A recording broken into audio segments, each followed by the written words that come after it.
তারেক রহমানকে এই মামলা দিয়ে চিরজীবন তাকে বাইরে রাখবেন, এমনকি তাকে মৃত্যুদণ্ড দিতে চেয়েছিলেন, কিন্তু আদালত এরকম কোনো এভিডেন্স পায় নাই যে তারেক রহমানকে মৃত্যুদণ্ড দেবেন।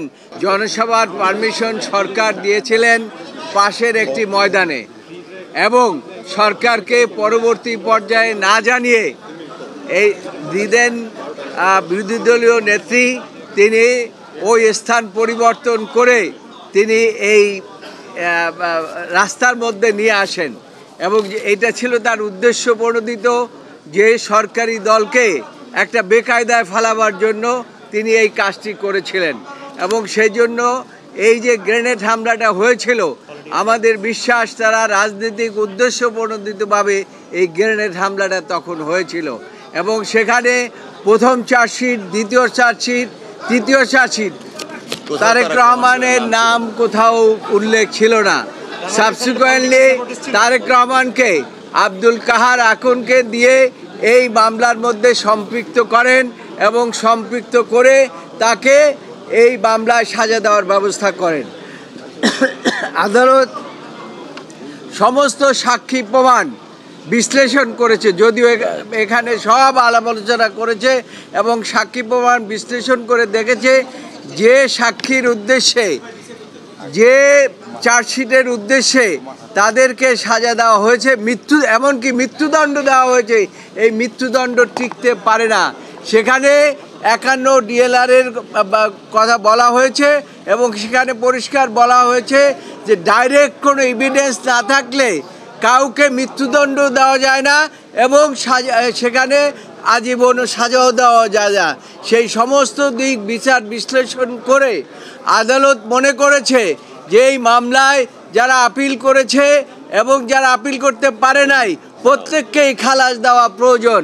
এবং সেই জন্যই আজকে এই মামলায়, এই 21শে আগস্ট গ্রেনেড হামলা, যে মামলাটিকে সারা বছর আওয়ামী লীগ সরকার এটাকে ব্যবহার করেছে রাজনৈতিক উদ্দেশ্য প্রণোদিতভাবে।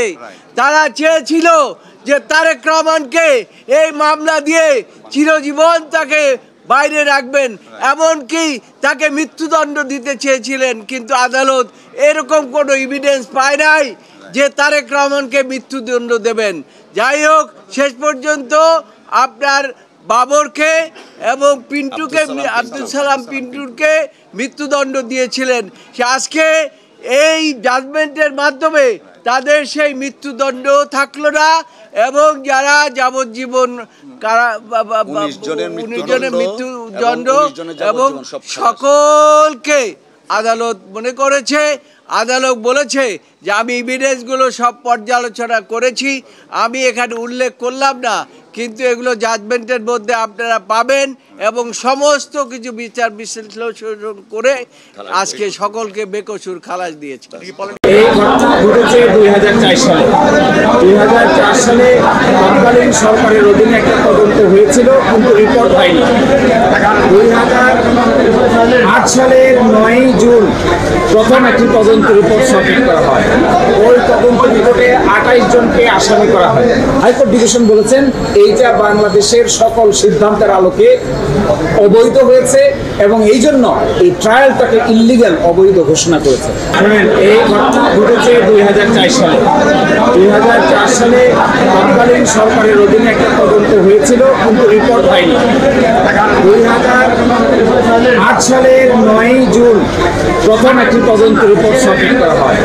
ওই তদন্ত রিপোর্টে 28 জনকে আসামি করা হয়, এবং 61 জন সাক্ষী হয়ে যাওয়ার পরে আরেকটা তদন্ত হয়। এই তদন্তে এসে আরো 30 জনকে নতুন সাক্ষী করা হয়, আসামি করা হয়। দ্বিতীয় তদন্ত করা হয় মুফতি হান্নানের দ্বিতীয় কনফেশনের উপর ভিত্তি করে। আদালতের সামনে প্রথম প্রশ্ন, মুফতি হান্নান যে দ্বিতীয় কনফেশন দিয়েছেন, উপমহাদেশের ইতিহাসে 400 বছরের ফৌজদারি ইতিহাসে এই ধরনের কোনো দ্বিতীয় কনফেশন হয় কিনা, বলে এর উপর কোনো সাজা হয়েছে কিনা। আমরা আদালতে দেখিয়েছিলাম যে এই ভারতীয় উপমহাদেশে বিগত 400 বছরের ফৌজদারি বিচার ব্যবস্থার ইতিহাসে দ্বিতীয় কনফেশনের উপর ভিত্তি করে এই ধরনের কোনো সাজা কাউকেই দেওয়া হয় নাই। এবং খুবই ইন্টারেস্টিং, 225 জন সাক্ষী নেওয়া হয়েছে। এই 225 জন সাক্ষীর ভিতরে যাদের কনফেশন আছে সকলকেই টিএফআই সেল, যাকে বলা হচ্ছে টাস্ক ফোর্স সেল, এই টাস্ক ফোর্স ইন্টেলিজেন্স সেলে 200 দিন, 220 দিন, 261 দিন পর্যন্ত রাখা হয়েছে আসামিদের। ফলে তাদের কনফেশনের আইনগত কোনো মূল্য নাই। এবং আরেকটি ইন্টারেস্টিং প্রশ্ন এখানে আছে, এই টিএফআই সেলে যাদেরকে রাখা হয়েছিল, টর্চার করা হয়েছে তাদের, তারা একজন বলেছে আরেকজনকে দেখেছে, শুনেছে, কিন্তু কি কথা হয়েছে, কি পরিস্থিতি হয়েছে তার কোনো উত্তর দিতে পারেনি। ইন্টারেস্টিং হলো বাবর সাহেব, আব্দুল সালাম পিন্টু সাহেব এবং যাদেরকে পরবর্তী চার্জশিটে আনা হয়েছে, কায়কোবাদ সাহেব সহ, এই পরবর্তী চার্জশিটের মূল ভিত্তি ছিল রাজনৈতিক বিবেচনা। এই রাজনৈতিক বিবেচনায় তারা বিচার করেছে কাকে কাকে আসামি করলে পরে রাজনৈতিকভাবে দোষারোপ করা যাবে। প্রকৃত আসামি তারা খুঁজতে যায় নাই। আজকে আদালতের সামনে দুটো মূল প্রশ্ন দাঁড়িয়েছে যে মুফতি হান্নানের দ্বিতীয় কনফেশনের উপর ভিত্তি করে কোনো সাজা দেওয়া যাবে কিনা।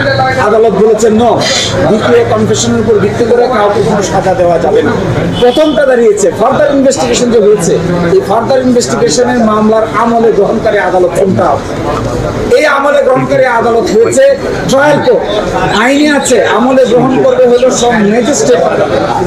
এখন দেখা গেছে আমলি আদালত আমলে না গ্রহণ করে যা বিচারিক আদালত আমলে গ্রহণ করেছে। হাইকোর্ট ডিভিশন বলেছেন এইটা বাংলাদেশের সকল সিদ্ধান্তের আলোকে অবৈধ হয়েছে এবং এই জন্য এই ট্রায়ালটাকে ইল্লিগ্যাল, অবৈধ ঘোষণা করেছে। এবং সকল বিবেচনায় আমি যেটা বলতে চাই, অবশ্যই 21শে আগস্টে যা হয়েছে,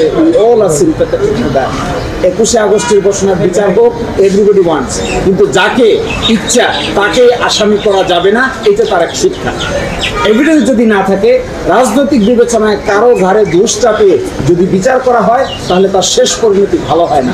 এই ঘটনা থেকে এখানটাই শিক্ষা নিতে হবে। সবাইকে এই মামলা থেকে খালাস দেওয়া হয়েছে। আজকে এই রায়ের মাধ্যমে ন্যায় বিচার পেয়েছেন জনাব তারেক রহমান সাহেবকে যে মামলায় সাজা দেওয়া হয়েছিল, সেই মামলায় আইনগতভাবে মোকাবেলার মাধ্যমে তিনি আজকে বেকসুর খালাস পেয়েছেন।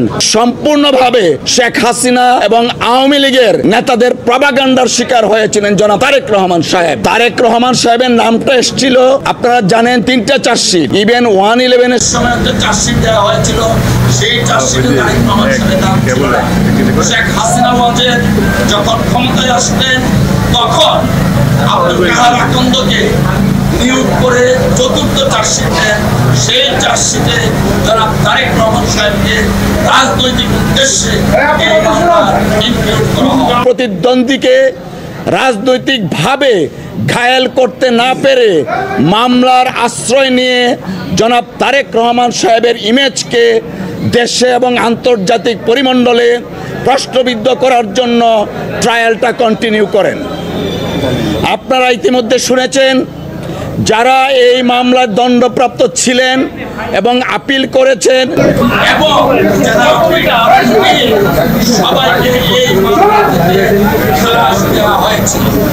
আমরা মহান আল্লাহ তাআলার দরবারে শুকরিয়া আদায় করছি, জনাব তারেক রহমান সাহেব আজকে এই রায়ের মাধ্যমে ন্যায় বিচার পেয়েছেন। আজকে প্রমাণিত হয়েছে রাজনৈতিক উদ্দেশ্যে জনাব তারেক রহমান সাহেবকে যে মামলায় সাজা দেওয়া হয়েছিল, সেই মামলায় আইনগতভাবে মোকাবেলার মাধ্যমে তিনি আজকে বেকসুর খালাস পেয়েছেন। আমরা আরেকটা কথা একটু বলতে চাই, তা হলো, প্রথমেই বলেছি, গত 2 দশক যাবৎ এই 21শে আগস্টের মামলাটা বাংলাদেশের রাজনীতিতে ডমিনেট করেছিল এবং সম্পূর্ণভাবে শেখ হাসিনা এবং আওয়ামী লীগের নেতাদের প্রপাগান্ডার শিকার হয়েছিলেন জনাব তারেক রহমান সাহেব। আজকে আমরা এবং দেশবাসী, জাতি মনে করেন আমরা সকলেই আজকে ন্যায় বিচার পেয়েছি। তারেক রহমান সাহেবের নামটা এসেছিল, আপনারা জানেন, 4টা চার্জশিট দেওয়া হয়েছিল, 3টা চার্জশিট, ইভেন 111-এর সময় একটা চার্জশিট দেওয়া হয়েছিল, সেই চার্জশিটে তারেক রহমান সাহেবের নাম ছিল না। শেখ হাসিনা ওয়াজেদ যখন ক্ষমতায় আসতেন তখন আব্দুল কাহার আকন্দকে নিয়োগ করে 4th চার্জশিট দেন। সেই চার্জশিটে যারা তারেক রহমান সাহেবকে রাজনৈতিক উদ্দেশ্যে এই মামলা ইনক্লুড করা হয়। আজকে মহামান্য আদালত এই যে 4th চার্জশিট এবং মুফতি হান্নানের 2য় স্বীকারোক্তিমূলক জবানবন্দির ভিত্তিতে যে চার্জশিটটা দেওয়া হয়, সেই চার্জশিটটা আইন বহির্ভূত ছিল। সিআরপিসি এবং এভিডেন্স অ্যাক্টে এই চার্জশিটের কোনো আইনগত লিখিত নাই। তাই এই চার্জশিটে যারা অন্তর্ভুক্ত ছিল তারা এই মামলা থেকে খালাস পেয়েছে। মুফতি হান্নানকে আব্দুল কাহার আকন্দ আবার রিমান্ডে নিয়ে 100 সাক্ষী পরে তাকে আবার রিমান্ডে নিয়ে টর্চার করে তাকে 160 করেছে। সেই 160 করে তারেক রহমান সহ অনেকের নাম আনিয়েছে। একজন সাক্ষী বলে নেই যে তারা দেখেছে কে বোমা মারছে, রাজনৈতিকভাবে বিচার করেছে বলে আজকে আইন কানুন সাক্ষ্য হয় কোনো কিছু ফলো করে নেই।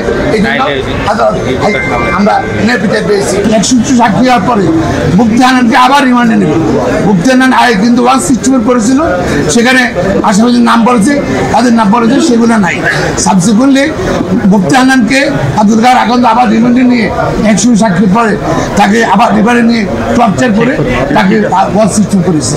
সেই 160 করে তারেক রহমান সহ অনেকের নাম আনিয়েছে।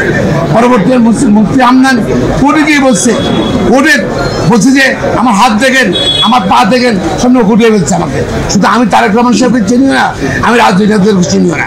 এবং সেটা প্রপারলি নেওয়া হয়নি, আইন অনুযায়ী নেওয়ার সেটা নেওয়া হয়। এছাড়াও আদালত আমাদের সুপ্রিম কোর্ট, হাইকোর্ট ডিভিশন প্রতিবাদ করতে 50,000 লোক ছিল।